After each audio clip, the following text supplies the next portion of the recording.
Yo, what's up guys? It's the Goblin. Today what I have for you guys is a 113 kill triple MOAB playing some 9v9 ground war domination on the map Seatown using my standard setup, and I'll just go over it because lots of you guys always ask me in the comments, Goblin, what class are you using? So this is the class setup.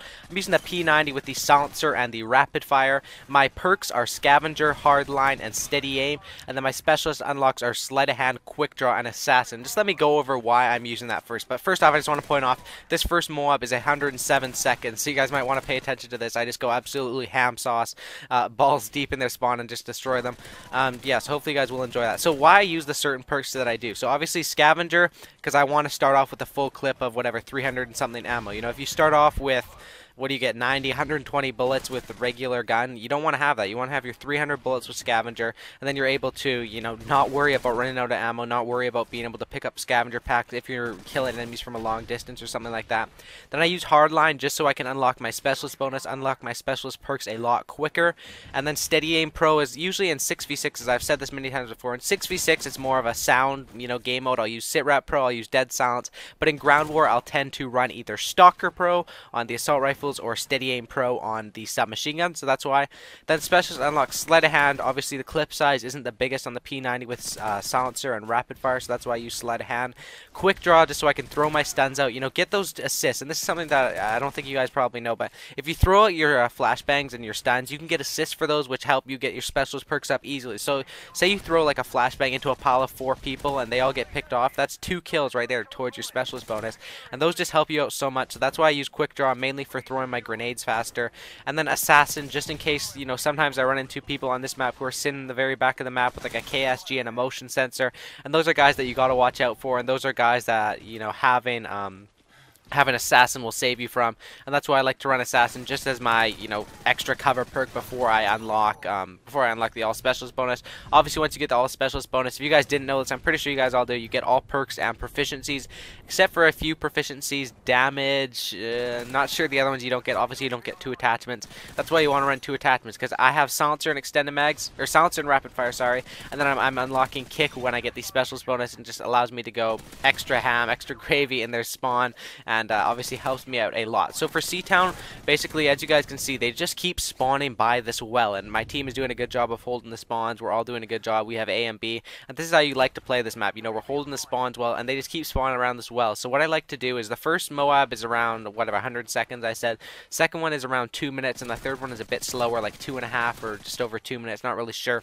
But what I like to do is just patrol around this well. You know, if they're going to be spawning there, you're basically running a big circle, like a circus, a ring around the rosy here, trying to get the kills, trying to get them off guard, you know, catch them off guard. Make sure you're being aimed down sights around the corner. Make sure you're hip firing when there's lots of guys at you. You don't want to aim down sights, because what happens with the aim down sights is in this game there's an auto aim, and they have it on all consoles in Call of Duty, and they don't have it in PC, but you can't turn it off in Modern Warfare 3. And what that does is, say you're aiming down sights, I'm sure you guys all know this, it'll drag the sight towards one of your enemies. So if there's 2 guys, that can sometimes get you in trouble, and sometimes you'll be like, what was I shooting at? I was shooting in the middle of two guys, and that's because it kind of works like a magnet. Yeah, you know, it'll pull you towards one guy when you're trying to aim for the other guy, and it'll kind of mess up your aim.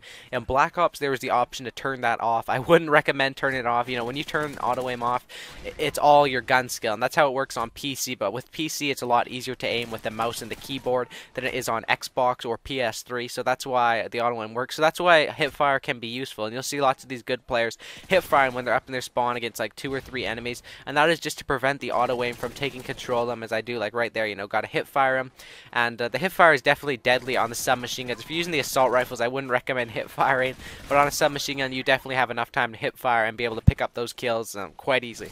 So there's the first 2 MOABs, and now we're getting into the third MOAB streak. As you guys can see, it's basically the same strategy for all of them.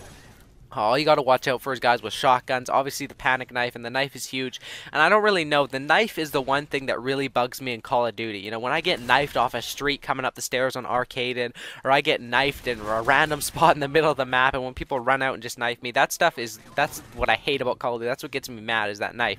And in Black Ops 2, I've heard that, you know, they're going to make changes to the knife. They said that before MW3 too, but from what I've seen from the Black Ops 2 gameplay footage, obviously they're doing their live streams at Gamescom, and that would have been pretty cool to go to Gamescom, but it's all the way in Germany, and I didn't really have anyone to go with or anything like that. I wouldn't really want to go.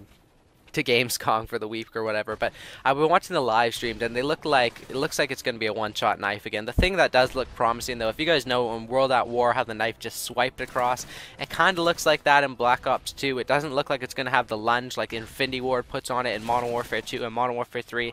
The gun or the knife can lunge quite a bit when you're taking out enemies from a long range. So that's my opinion on the knife. You know, hopefully they switch it. What I would like to see is make the knife only work to the back. So if you go to press the knife and you're in their front, you won't be able to get the kill. And if you're from the back, you'll be able to get the kill, obviously in a one-shot kill. So then the knife would be used more as a humiliation tactic from being knifing guys from behind, instead of, you know, running up and randomly clenching down on your controller. And you know, it's not as bad on PC or Wii probably, but on Xbox and PS3 it's really bad, because if they're using the default controls, all they do is they clutch down on the controller, like they get scared, say a guy with the shotgun pops out, they clutch down on the controller and boom, it hits that knife button for them and they get the panic knife kill, which is absolutely terrible.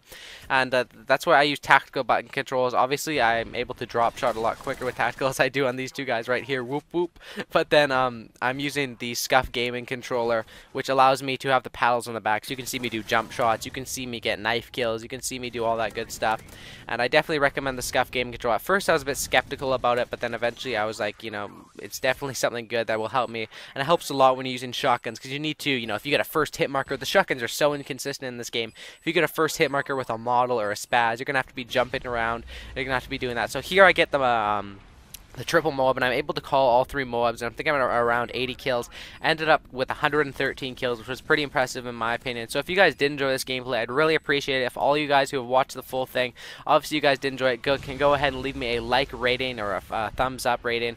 I mean, it really does help out a lot, and it helps out to get the videos noticed, helps to motivate your commentators, helps to, you know, grow their channel. And that's something that I'm really appreciative of you guys, is helping me get to 50,000 subscribers, and hopefully 100,000 pretty soon, you know, 75, 100,000.